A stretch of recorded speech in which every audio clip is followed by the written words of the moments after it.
Hey, everybody. Welcome back to the Rooted Home Podcast. Today, we are excited to talk to Elisha and Katie Voetberg. Some of you who listen to us may be familiar with them, but for those of you who aren't, Katie and Elisha, could you guys tell us a little bit about yourselves, what you do, your family? Just give us a broad introduction to our audience as to who you guys are. Sure. I'll share my bit, and then maybe Katie can fill in some spots, some things that I leave out. We're Katie and Elisha Voetberg, and yeah, really grateful to be here, Jeremy and Lauren. Jeremy, I've been able to meet you, a couple years ago online. Anyways, we haven't met in person yet. This is our Not first yet. time. Yeah, not yet. This is our first time, meeting Lauren, so it's fun to talk with you guys. And so Katie and I live in North Idaho. We've got 6 children. We're actually pregnant with our 7th child, which we're really Woohoo! excited about. Congratulations. Yeah, we're pumped about that.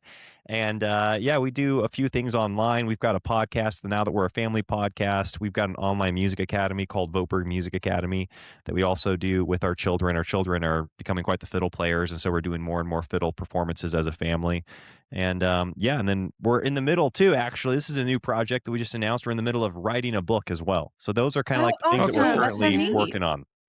Yeah, I think you Cool. covered everything pretty well. We homeschool up here, and that's about all I would add. Awesome. So you're writing a book together? Correct. Yeah, we are. It's been quite the process. It's been really fun, but learning to write together. And we've kind of done everything together, I feel like. So it makes sense that our first book would be like trying to figure out how to combine our writing styles, and we're really excited about it. That's so exciting. What's the book going to be about, if you don't mind sharing? Sure. Yeah. So the book's called The Low Tech Family, and it's just kind of documenting some of our journey and, going smartphone free 6 years ago and then trying to eliminate screen use as much as we're able to with our children and live kind of a low tech life. And really optimize technology to serve our needs rather than vice versa. The way we did that, we're kind of extreme personalities because I think that's every Christian parent's goal is to utilize Mhm. technology to further what the Lord has placed them on earth to do, rather than Mhm. feel like you're dictated by technology. And the way we've been trying to do that is go a little extreme and like almost get rid of technology altogether and then try to piece it back in as we found it helpful.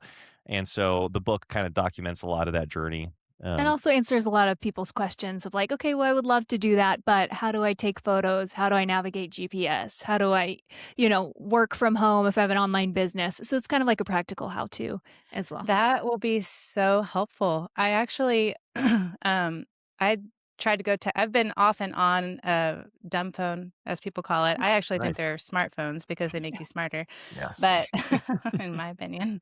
Anyway, but um, the last time I got back on, I had a flip phone. You guys had posted an episode. I don't remember. I guess it's been a couple of years, but you talked about how to navigate life with it without a smartphone. And it was so helpful because I was literally right in the middle of it. I'd been off and on of that, doing that whole process for years. I mean, when I was in school, I actually tried to take away wireless out of my apartment, and my teachers kept getting mad at me. So that didn't last for very long. But anyway, it's just hard in this day and age to navigate life without a It's very smartphone. integrated. And so I found that really helpful, that episode. And yeah, anyway, so. All right. Well, you got the first official question. So, Oh, yeah. Well, Katie and Elisha, we know that you both come from wonderful families with a strong family culture, solid background. I've heard you guys talk about it before, and so I would love for you to tell us what growing up was like for each of you, and as far as your family culture growing up, and then how have you intentionally carried over some of those things into your family now? Yeah, so Elisha and I had similar family upbringings that we both came from large families. I'm the eldest of 11, and Elisha is fourth born of 10. But I'll let him share a little bit about his upbringing. It was different in what our parents focused on, but I think um, family culture wise, we both wanted a big family when we got married because we had both experienced in our own ways the fun of showing up to somewhere and kind of bringing the party with you. When you bring in that many people to an event, it's just always a good time. You always have a buddy. It's not awkward very often because you have someone you can hang out with. And we love that. I think something that our parents did really well is whenever they took something out of our lives, because we were raised very differently than the average person, they infused something very positive into our life, So if we weren't celebrating a holiday, we were doing something else instead. Or if we weren't, going to a prom, we were doing something else as a family. And so I think my parents did a really good job of, I never felt like I was missing out, even though we were, kind of weird by today's standards and even, 30 years ago standards. Something that we did growing up that was a big part of our family culture was skiing. And so that's something that Elisha and I are passing on to our kids.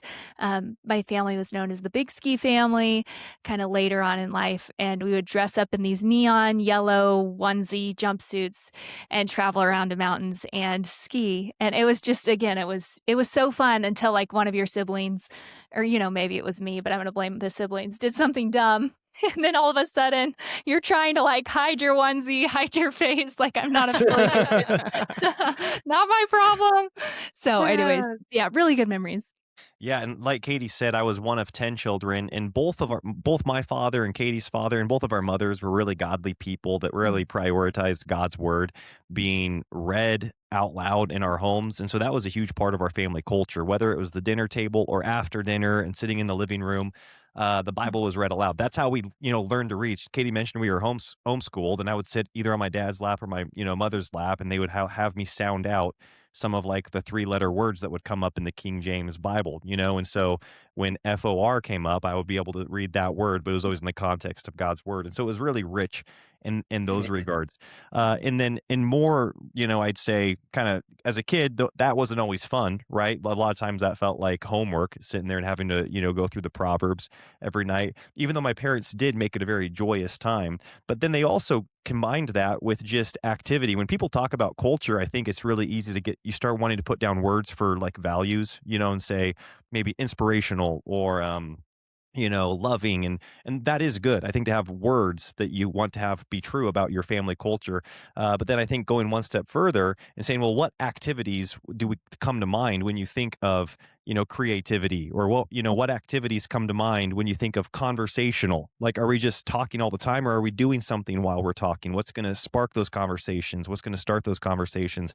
And so for our family, music was a big part of those things, right? So that was music lessons in our home, teachers coming into our home. It was a lot of work projects as well. My father was in the logging industry growing up, and so he would log, and then on the weekends, we would always go to the logging sites and cut firewood for people in our, first actually, we'd cut it for ourselves, right? Because that's how we heated our home. But then, we would cut a couple hundred cord every summer for widows in the community, for people that needed wood heat.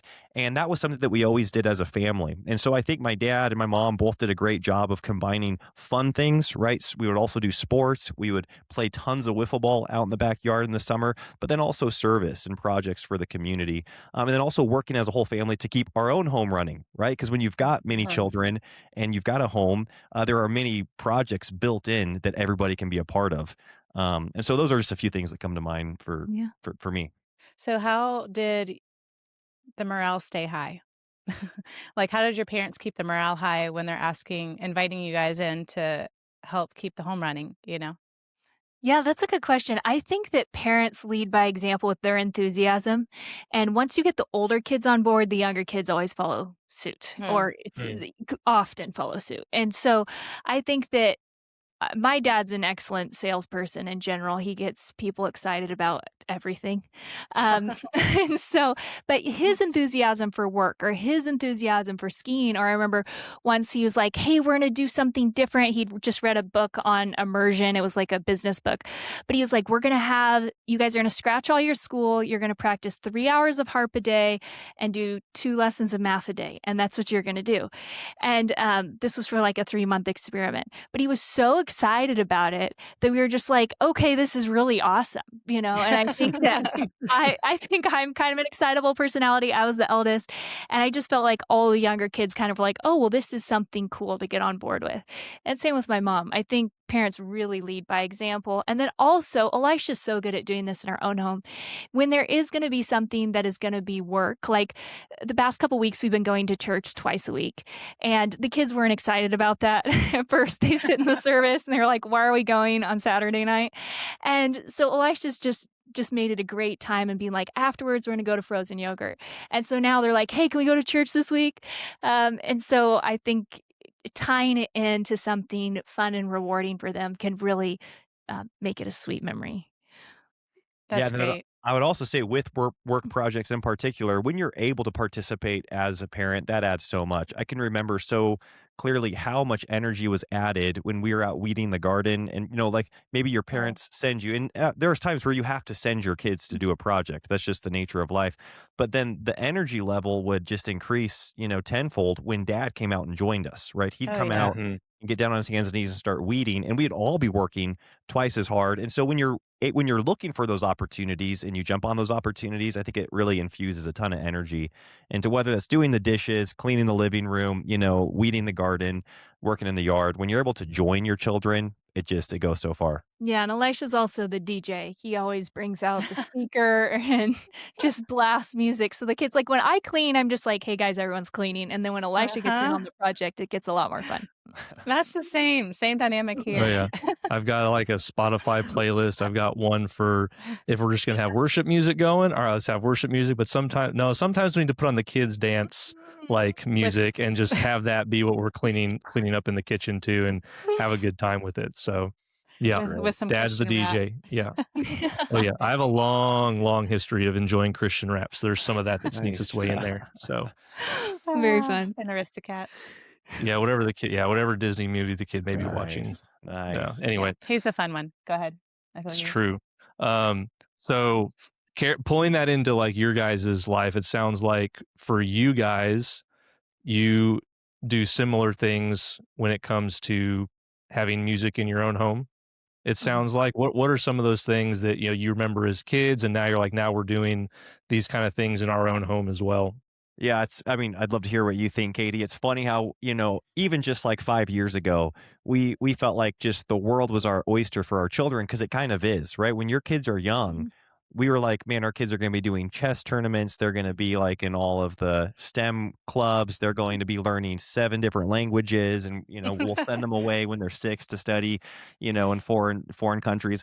And then like your kids start getting older, and you really start honing in on what capabilities you have that you can pass on to your children. And all those things that I just mentioned are great, right? Like chess and STEM, whatever. But those aren't necessarily our strengths. And so Katie and I had to start getting really honest with what our strengths were. And I love music. I grew up playing music, so I wanted to pass that on to my children. Katie's a English major and she loves literature. She was going to really have a literature rich, curriculum with our children.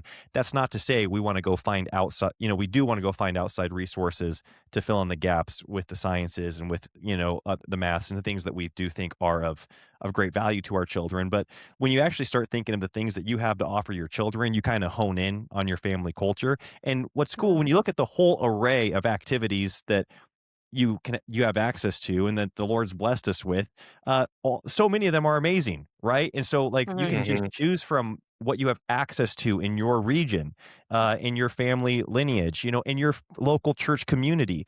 Those things can really start determining what you do as a family. I just think of the fact that we're doing jujitsu is because there was a guy at our church that was a black belt in jujitsu. Well, other friends at other churches, it's like, well, we do judo. It's like, I would never do judo because I don't have a connection to a judo guy. But you start looking around your community, and it might be sports, or it might be, craftsmanship, or within your own skill set. And that can kind of determine what you then introduce to your family. I think too, on a very practical level, it's funny when my eldest son tells me all the time, you are like Mama Nisi. You talk like Mama Nisi, which is my mom and his grandma. Like, I don't know how I feel about that. No, it's really sweet. It's really sweet. There isn't anyone else I would want to mimic, but she is 30 years older than I am. So, but there's elements where on a practical level, we do so much in the same way we were raised. And so even though like our families had different cultures, and I think that's something that sometimes people take for granted too, is just like, oh, well, you came from big families, you both homeschooled, everything must have been the same.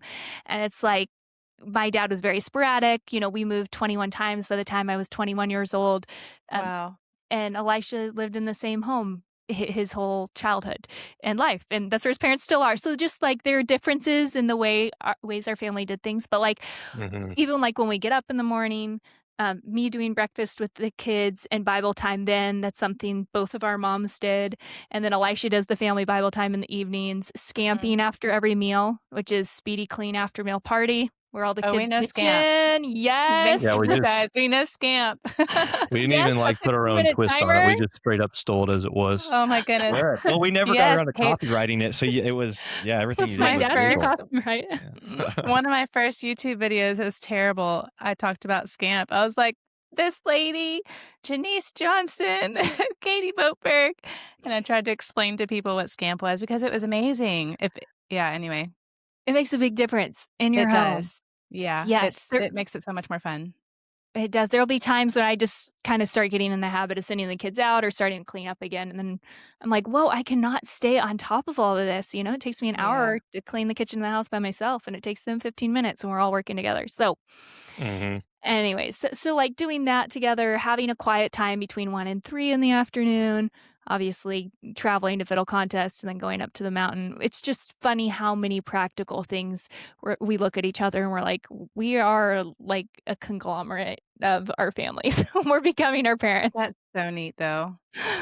I love how that speaks to just the strengths that you can have like through the generations with dedicated parenting and just God's faithfulness to you and to your children over time, to carry those strengths forward. And what a blessing that is to be able to do that. Because really, you guys get to look at your own family and pull from like 2 buckets of good, like what's best from each of these buckets, and bring it into your own home. That's just wonderful.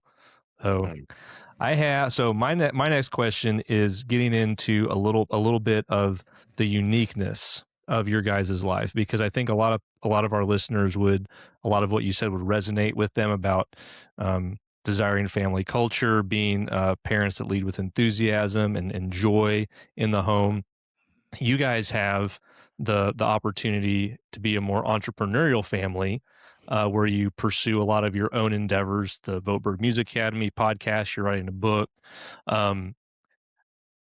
So kind of heading in that direction, was that something that just came from out of the mold that you guys are? You're both entrepreneurial people, and so that's why you headed that direction?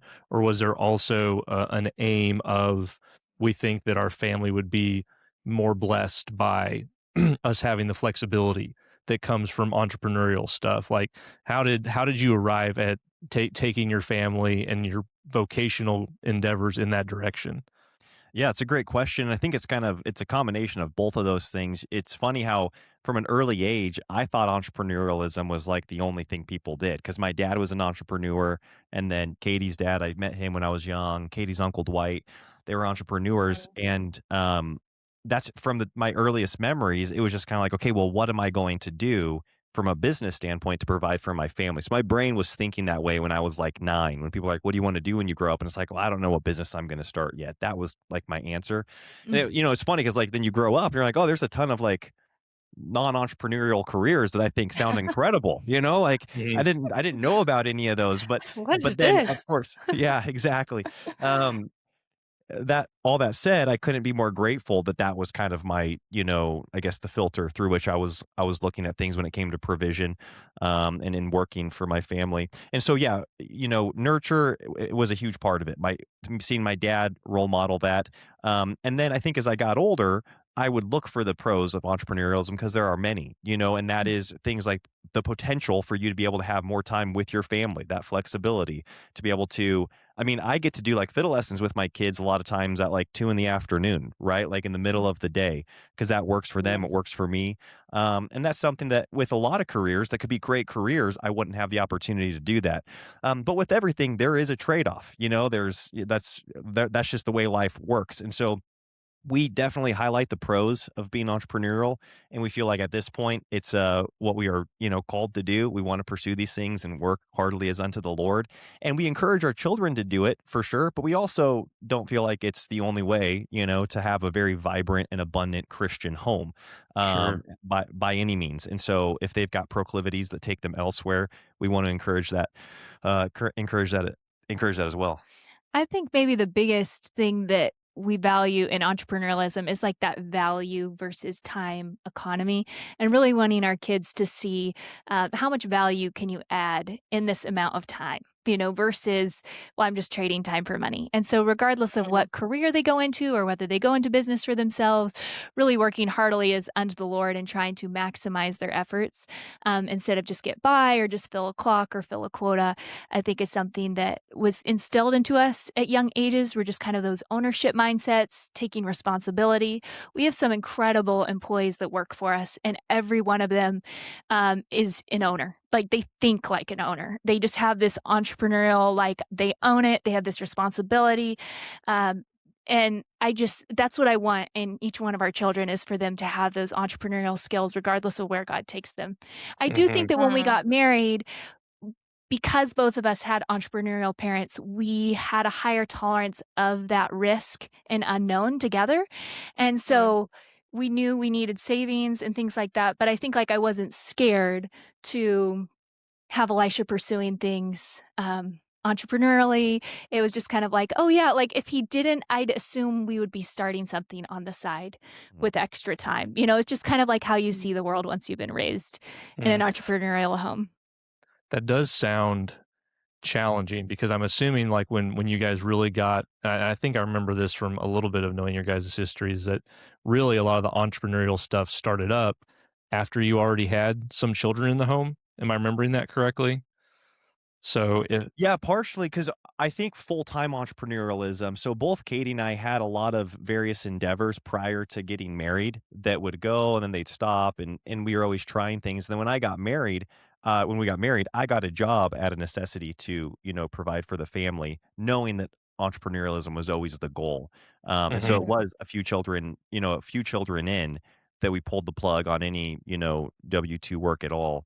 And yeah, I think you're right, Kate. I think we just had a high tolerance. Not like, in retrospect, it's like, oh, that was risky, or it was very uncertain, or we didn't know, if this was going to pan out. Um, but again, I think we just kind of both expected that was going to be the journey we were going to be on. That's good to be on the same page about Yeah. Yeah, you stuff. need to Like, I be could on see the there same being a page. lot of friction if a husband comes home and says, I want to start this business, I'm going to quit my job. That being a little more challenging if the wife's not prepared for that. Absolutely. I love Yeah. what you said about your kids, like, having ownership for whatever they're doing. I've had the thought of, whatever you're doing, how do you maximize your fruitfulness, is how I've kind of thought of it. Because that can be, like you said, in any context. There's all sorts of ways to provide for your family. Whatever you do it under the Lord heartily. But yeah, not just, like you said, you're not just wanting to trade your time for money. Sometimes you have to do that out of necessity. It may not be the ideal, though, and thinking towards, this is God's world. How can I maximize the giftings that He's given me? And where should I be doing that? And what context should I be doing that? Maybe it is a W-2 job. Maybe it's entrepreneurial, but there's so much freedom in Christ to figure out what your gifts are and pursue that fruitfulness and teach your children to do the same. So that's great. Yeah. You want to take the next one? Well, I just have a question, All right. a follow-up question. So you guys have ended up with, was VMA your big thing? I think it is, right? You've got a Currently, few, yeah, you've that's got a our few things. You got Substack, the magazine, the book coming, and then VMA is a big, yeah. So is that something that you were aiming towards from the beginning? Has that always been in the books, or is it something that's developed and you just landed there and it was like the golden egg, or not the Yeah. golden egg, but you know what I mean? Yeah. It was something that worked well. Yeah, it's a good question. It's kind of funny because I started teaching music lessons when I was 13, and I did it kind of out of, like, it was my uncle asked if I could start teaching his, children how to play guitar and fiddle. And so I did it. And then from 13 until early into our marriage, I did it for the first couple of years of our marriage. I always taught private music lessons, and sometimes I would have, more the most students I had at one time was like 42 students, and then sometimes I'd have less students as well, because it was always kind of a part-time thing.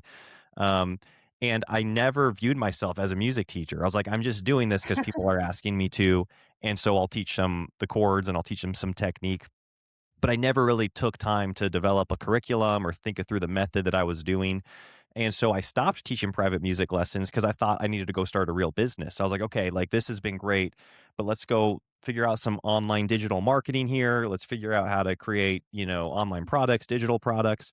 And so when we did that, one of the first things we tried to do was online music lessons. And it was, we did it. And it's funny because we were dating. Well, we were dating, yeah, and I had just watched, like, Jeff Walker's product launch formula, like, invested in that program, and I was like, "I just need a product to launch, like, I have this launch idea, but I don't have a product," and Elisha's like, "Well, I've always wanted to start an online music school," and I was like, "Well, let's do that," and he's like, "Sweet," so he hired a guy to build a website the next day. And that was back, before I feel like there were so many resources you could just plug and play now. You don't need a custom site. And yeah, so we just kind of started trying to figure that out when we were dating. Yeah, but I Wow. think we had too many irons in the fire. I mean, at the time, maybe we have too many irons in the fire now, but we were working on like 4 or 5 different things, when we first got married, and that was one of many things.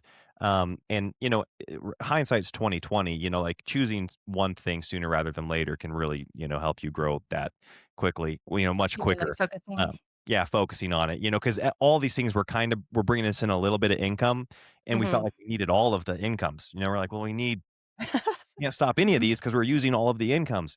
But it was like what would have grown our income a lot faster is like killing 4 of them and just focusing on one of them. And it just kind of took us some time to realize that. Well, I think too, there can be a myth in when you're trying to consider what you want to do, like, well, I don't want to get pigeonholed in this thing, and so I think Elisha had done music lessons for so long. He's kind of over music lessons. We didn't have kids who were playing music at the time. We didn't experience the joy of seeing your child learn something new. Since being parents that have kids playing, I feel like we have this whole new appreciation for music in the home. But I think it was something maybe taken for granted at that point, because Elisha had just been around it so much. And you were like, I don't want to teach music lessons my whole life. I want to do something bigger and grander, something different, So I think we were pursuing like different options, and then kind of came back around to like, this is actually a really cool thing. Yeah, and It you are right. is. Once our children started playing music, it that's all I wanted to do was Voetberg Oh, music cool. and music lessons. It put a whole new perspective on things when you see like your child learn a capability. Because like Katie said, I had taken for granted the hours and the money that my parents had invested into giving us practical skills, and music being one of those. And then you start realizing like children don't just get skills, right? They don't just get capabilities.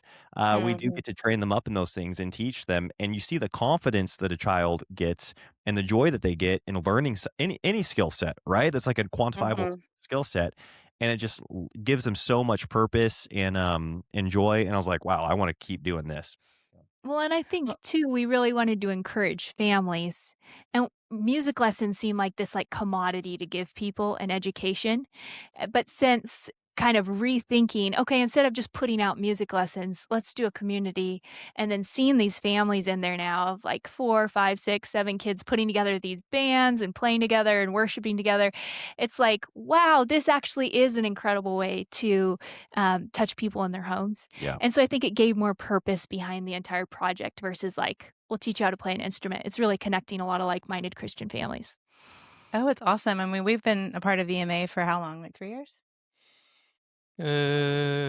Probably. I mean, when did we Maybe start? more. When did we start Skylar? I have no idea, but it's been amazing watching our kids. I mean, we pay for one class, and we've got at one point we had three kids in one class. Yeah. Now they're all scattered. Yeah.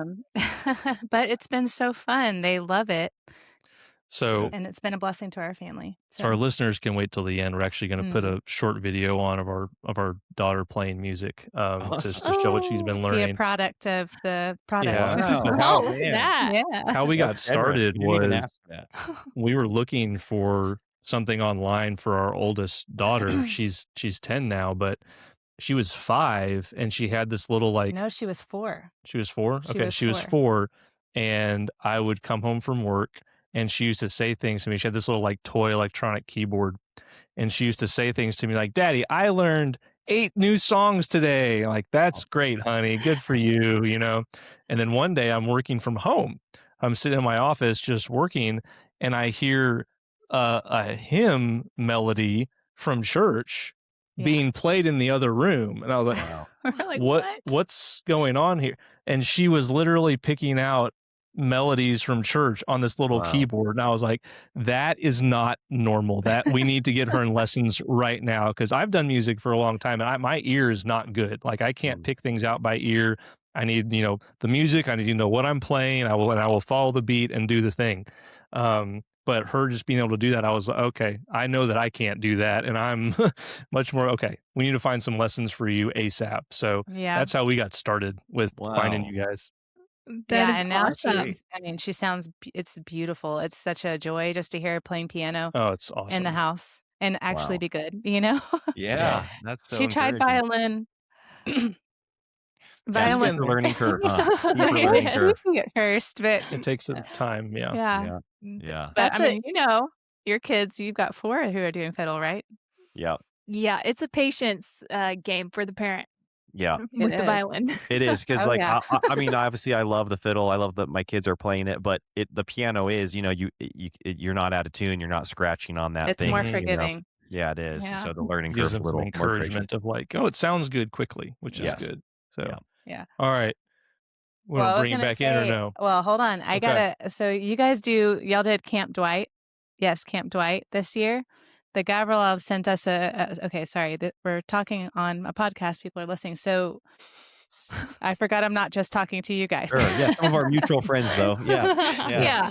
So our friends were there too, and they took a video of you guys playing with your family and singing as a family on stage. So just another example of it being such a fun, like the patient process of your children learning instruments and you guys enjoying doing it as a family. You're on, like, it's beautiful. It's so fun to watch, like an entire family with little children playing the fiddle and you're singing. And anyway, it was very neat to see. So Awesome. That's fun. I know you talked about you guys have done some competitions and stuff, but that was just, I got to see one of your performances and it was very lovely. So Awesome. Yeah. Yeah. Well, yeah, that's actually, it's funny you brought up Camp Dwight because that is where Katie and I met when Katie was 8 years old and no I was way. 12. Yeah. Yeah. So we've got a long history there at Camp Dwight. And so it's fun to bring our children there and to, like you said, even get up on stage and perform with our families. And so, yeah, we really enjoy it. That's so neat. I That's met very Mary cool. Lee and a couple of the kids at a Neo Life conference a couple Oh, months ago, cool. or we did. Yeah, we did. Anyway, they're lovely. So Yeah. Nice. Yeah. They're out in Yeah. your guys' neck of the woods. I mean, Yeah. closer to you than us anyways. So, yeah. Yep. So you want to go? Sure. All right. So enough of the rabbit trails for now. I'll bring it back to, we would love to know, I love rabbit trails, but Me too. I go for them a lot. so with that more entrepreneurial lifestyle, you have to manage all those things. Like currently I have, a normal day job. And so that provides a lot of just normal structure to build the rest of life and the rest of family time around. So what are some of the challenges that you guys have with, you don't have a boss, you don't have someone telling you, you will do this from this time to this time, you'll be present for these meetings. What does that look like practically in a home where you have that kind of flexibility? Can I add to that question? Because it can easily seep in. Like you don't have, the You boundaries. don't have hard barriers. You don't have hard barriers to where it can easily seep into family life. So how do you do that? yeah, it's a great question. And what's ironic is that when Katie and I were first married and then we had young children, our like number one goal was to not have to live, Monday through Friday, 8 to 5. Like we wanted to be able to take 24 Tuesdays hours. off if we wanted to, like we wanted to be able to make our own schedule. And like we didn't want to just go skiing on the weekend because it's busy on the weekend. We wanted to go skiing on Thursdays or on Tuesdays or whatever. And then as our children have gotten older, we're like, man, structure is critical, to Yeah. the flow of the household. And as you said, Jeremy and both of you, like there's time, like we aren't answering to a boss. We can create our own schedule.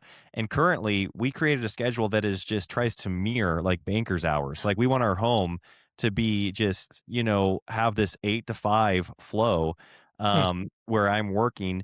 And what's funny is that now we go on our hikes on the weekends when everybody's out hiking, but it's still just better for the family. It's still better for the family flow. And Well, I think especially when you're homeschooling, we were realizing like, wow, the kids need this structure 5 days a week. And if we're really Mhm. going to get anything done, we're going to need a lot of consistency in our life. I do think something that's helped too with boundaries is um, honestly, like me doing less. So like I have a lot of natural boundaries now, having all the children and having a homeschool in our home. And so I feel like I have my priorities laid out for the day. And it's like, okay, my time that's not accounted for is either before they get up, between 1 and 3, or Mhm. after they go to bed. And so that's really helped with our boundaries with Elisha and I, especially the last, I would say, couple years as the kids have really needed more consistent effort and just being like, okay, these are the times. And then us sitting down and being like, okay, when are we going to record the podcast? Or when could I help out with something here or help out with something there? And so that's really helped because initially, the first like 5 years, it was like a big giant spaghetti pile. Like it was like, oh, we're talking over breakfast, doing work stuff. And now like Elisha gets his computer, he goes to work, even if that's just downstairs or, somewhere in the house. And he's just kind of like, he does that immediately. My focus is on the kids immediately. Everyone gets what they need. And then we kind of collaborate in those, smaller spaces of the day. So I think that's helped. Do you do homeschool in the afternoon as well, or do you confine it to mostly before lunch? I'd say most of it's before lunch. The kids have some independent work between 1 and 3. And Mhm. so I have some free time during then while they're finishing up what they can do, the older kids. Mhm. Yeah, that's kind of me too. And I was doing weekly YouTube stuff, and I just felt like that was too much. It's gotten to be too much. So Agreed. yeah, it happens fast, huh? It does. Yeah, yeah, It's it like it really does. does. it works great. And then all of a sudden it does not work. Yeah, well, we had a couple of family members pass away Mm. about 6 weeks ago, Hmm. and I think that was just something that helped me realize we're good at keeping the constraints, like the I try not to let things seep into the day because, like you said, there's a lot of natural boundaries, and the constraints are good and God given, and we embrace those, and those are my priorities.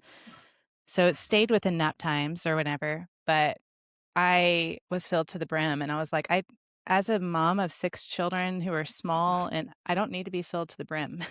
No. Like, there's not we need to have wiggle room for life to happen, and anyway, so, yeah, we've decided that would be good to pull back There as needs to well. be margin. Yeah. Yeah, I yeah. talk margin all the time, and I myself I did not have that much for a little bit there, so Well, good for you anyway. guys realizing that and making Mm, changes, because yeah, and when tragedies, like deaths happen, and sorry to hear that, because it does just makes you view everything differently, and you're like, it okay, if does. if things are gonna change, we're gonna have to make the changes, Mhm. because if Yeah. you just keep saying yes to the opportunities, it is. And I know this is an age-old saying, but you have to say no to the good to say yes to the great, and stuff like that, and It's so Hmm. 'cause, true, though. it is, and you start experiencing that, and it's a gift Yeah. where you're like, these are all good, these are objectively good things, whether it was, YouTube or other business opportunities, and then you look at what you're sacrificing for that, and you're kinda like, well, it's not that good, so, yeah. Yeah, and those things, I'm sure you guys understand, those things are really fun. Like, it's enjoyable to write, or it's enjoyable to do some of these to bless other people, but I don't know, there's also it's good to have some wiggle room to be able to read a book,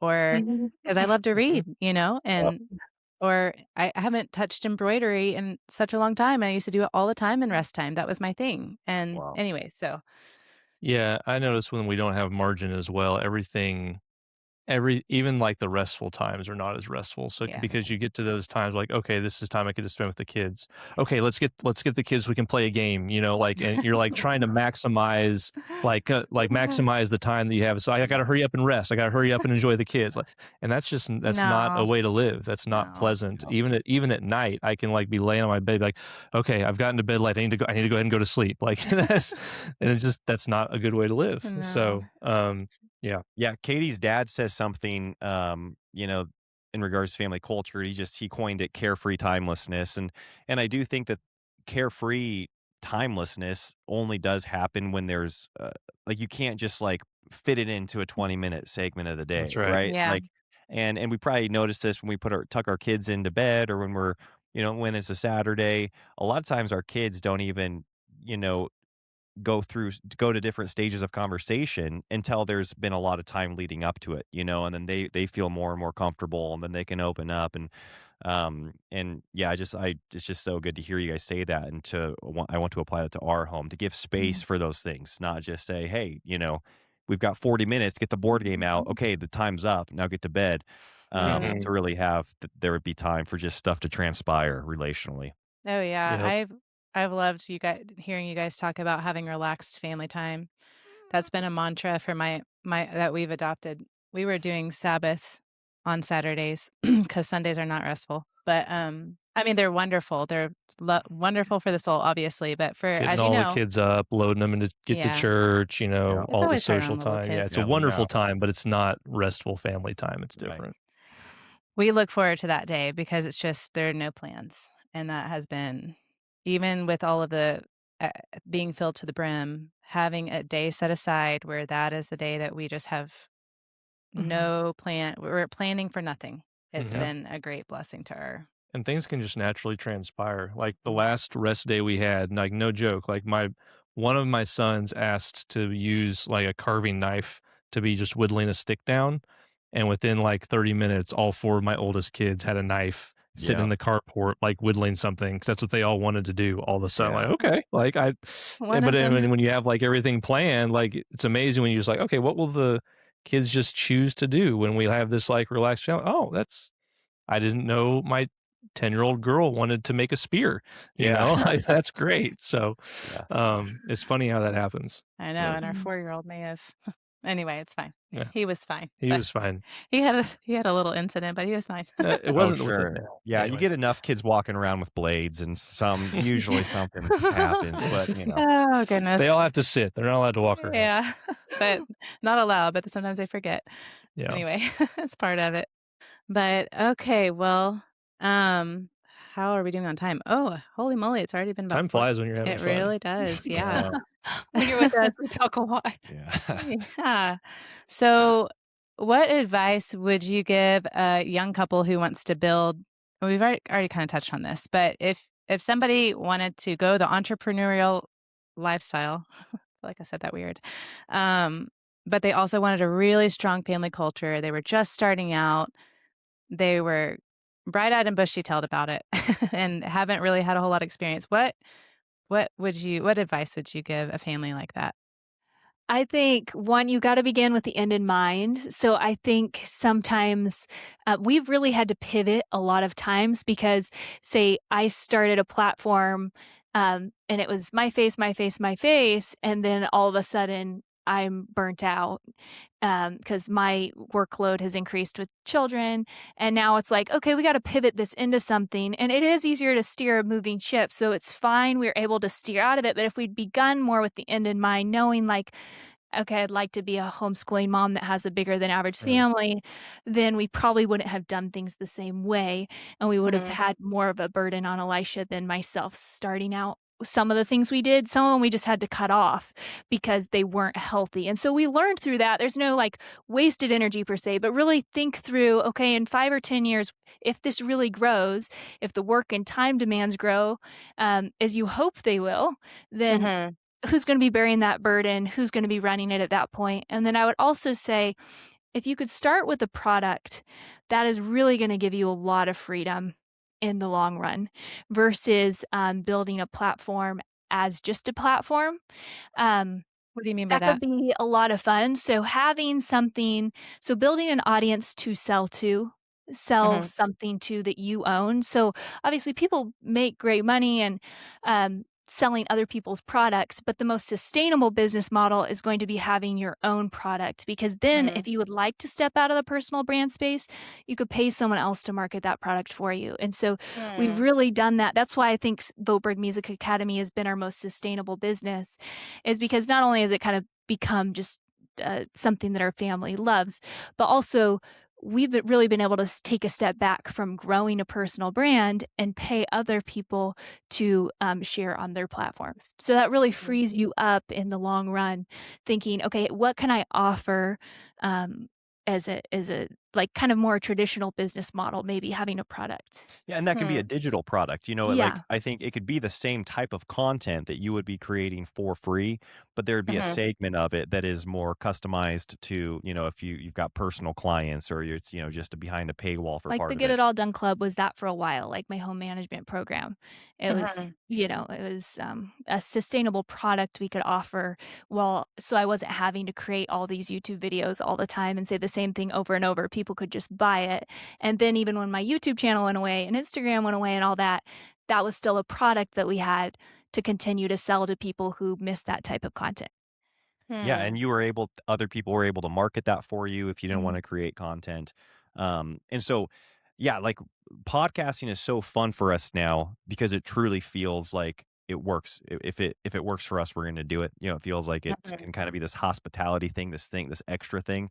And we've got a business that's not dependent on it any longer. It wasn't always that way. We wanted to build towards that. We wanted to build towards having other people advertising or paying for marketing where it was generating business apart from our own content. But to back it up, because I agree with everything Katie said. Look at the season of life that you're in, because the season you talked about, a lot of people find themselves in, and maybe you don't start having business aspirations until you do have young children, and you're thinking lifestyle, and you want a lifestyle that's giving you more freedom, maybe to be with your kids or more higher earning capacity, so you can afford more things with your family. Um, and and I think we've all seen this happen where people end up spending the best years of their children's childhood building the thing that they said they were doing for their children, right? Like so they miss Yeah. out on their children's childhood saying like, well then, I'm doing this for the kids, and then all of a sudden their kids are teenagers or they're in high school, and I think really considering that, are there ways, if income is a thing, then maybe there are some ways to, add to your credentials, add to your work experience that wouldn't take as much time, but could increase your capabilities and alleviate some of the financial pressures in your home that aren't starting a business. If the business is a passion project and you're like, no, I know I want to do this. I think as the father, and anytime we've got extra projects, Katie already alluded to this, we just don't want the family to feel the burden of it, right? You don't want to be missing dinner, right? You don't want to be Hmm. missing games or whatever, the sporting event of your kids. Like that's where you need to start cutting things out of your own life, right? So that might be sports media consumption, just leisure activities, or it might mean sleep, a season of life where you're like, okay, I'm getting up at 4 instead of Hmm. 6, because that's when the business needs to be built, that's when the family's not going to feel it, right? They're not going to feel my absence if I'm doing it in those, when they're sleeping. Because those, I would hate to, build a business during my children's highly developmental years, right? Hmm. Meaning that's what got the best of me is my business. I want my kids to get the best of me, and Mhm. provision is a That's good. necessity. We all know that. We know, and so it's a worthy thing to pursue provision, and sometimes that's going to take a lot of our time, and it might mean missing dinner because of out of necessity you're providing for your children. Um, but I don't think those are, if you can choose to not make those compromises ahead of time, I think it's worth to choose, the kiddos. And then there could be a season where then, and that might not even be a forever season, right? There might be a season then where your kids are now old enough where they're kind of building it with you. Like kids get Mhm. so capable and so interested so soon. And so maybe even waiting a couple years, and then all of a sudden they're in their teenage years and it's like, oh, now we're kind of like building this thing together and they're a part of this with me. Yeah. So I'd say that's just more of a philosophical thing to consider as you're doing it, as you're doing it. That's great. That's super practical because you're exactly right. Like any aspirations I would ever have to be more entrepreneurial is based on wanting to be around my family more. Hmm. Mhm. But now that we've got 6 kids, is that like I had a moment a few years ago when I kind of stared into the abyss a little bit and was Yep. like, okay, I see that there's maybe something here. And if I try and pull on this thread and actually make this work, I will never see my family for the next couple of years. And so I Mm. Right. just walked away from it because I was like, no, this is not, it's not the cost. The thing that I'm chasing, I lose Yeah. by pursuing Yeah. this. And that's such good, sober advice is to have your, like Jesus talked about, when you don't go to battle with another general before you count your soldiers and know if you Yeah. can actually do this. You don't build the tower before you count the cost of it. You want to have a good plan. You want to, Katie, like you were saying, the end from the beginning, have that in mind and really Mhm. think about what you're doing and not just chase an entrepreneurial dream Mhm. without thinking about the trade-offs, because Mhm. you guys have ended up in a spot, it sounds like, that a lot of people like me end up in. Like, you're doing stuff on the weekends with your kids anyway, like, Yeah. is that really all that different at the end of the day sometimes? So, Yep. Mm. um, Yes, that's exactly. that's all. Yeah, I loved hearing all this. This has been super helpful, Yeah. even for my mind to be thinking about. That's Yeah. great. That's good. Good stuff, you guys. Yeah. Well, Well, I just one want to more honor thing your on that, time. Jeremy. Sorry, because I think people. You said we have our weekends. It's crazy how within our community, people that we're neighbors with that go to our church, we're the only entrepreneurs, and yet everybody that we have like the same schedule as everybody, like what you're saying. All these Mhm. everybody, all the other fathers work. They're non-entrepreneurial, and yet we're showing up at the same things, and it's just to your point, like it can sometimes be kind of a half truth that you're like buying more freedom. I think it can happen, but there's also a type of freedom that comes with the stability, I think, and kind of structure of a more of some jobs and some careers. So Yeah. Yeah. I just think that at some points in culture, even within like Christian subculture, there can be one kind of lifestyle that gets elevated over another. And I've felt the push of like, yeah, trying to be like a economically self-sustaining family is like a right, thing. yeah, But coming from people who are doing it currently, like, count the cost. Is that actually what's better for you and your context? Is it great? Sure, if it's great for you, but if it's Yeah. not great for you, then it's not great. yeah. So, Live your truth. I'm just kidding. to sum up, Joking. For anyone who doesn't know. What was I gonna say? Oh, but I will say it must be really nice. Elisha, do you work from home? Like, is your office at home?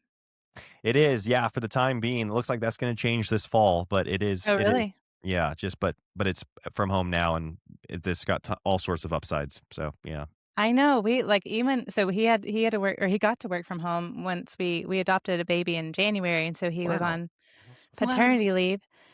Um, but he still had to work. Anyway, basically he got to be home every day working from home, and we have gotten so spoiled. yeah, Even though he was working, his presence in the home, he was still having meals with us. Anyway, so I will say, even if you could work from home, a traditional job, it is nice that you get to be exactly, home. yep, That's true. That's a trade-offs in luxury. all things.